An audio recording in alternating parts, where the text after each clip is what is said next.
The interim deal between Iran and 6 world powers will see Tehran freeze high-level uranium enrichment for 6 months. In return, the West will end some sanctions against Iran worth an estimated $7 billion.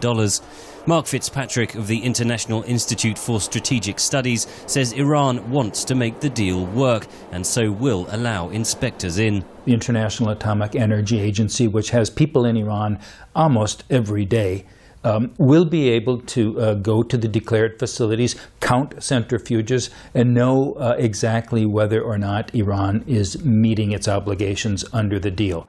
Fitzpatrick says the deal is not eliminating or even rolling back Iran's nuclear program, but rather capping it off at its current status. It could go down the path of a nuclear weapon with what it has today, and it might get there after 3 months, or 4 months, or 6 months, during which time action would be taken.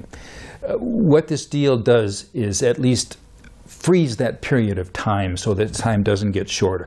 Opponents of the deal, including Israel, have urged Western governments not to ease any sanctions until Iran begins to dismantle its nuclear program. But the West retains a strong hand, says British upper house lawmaker Norman Lamont, who has just returned from Tehran on a visit looking at restoring London's diplomatic relations with Iran. I don't believe the West has given anything away that can't be reversed, and I think we've added to the so-called breakout time that it would require Iran to have in order to construct a nuclear weapon.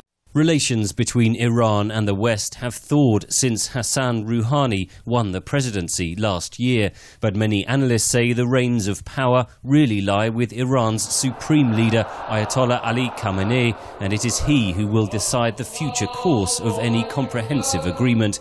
Norman Lamont disagrees. One has to ask oneself, is the power really in the hands of government? And there are several centers of power within the Iranian regime, but my view is that they have decided they would wish to do a nuclear deal, and I think they just about have the power to deliver it.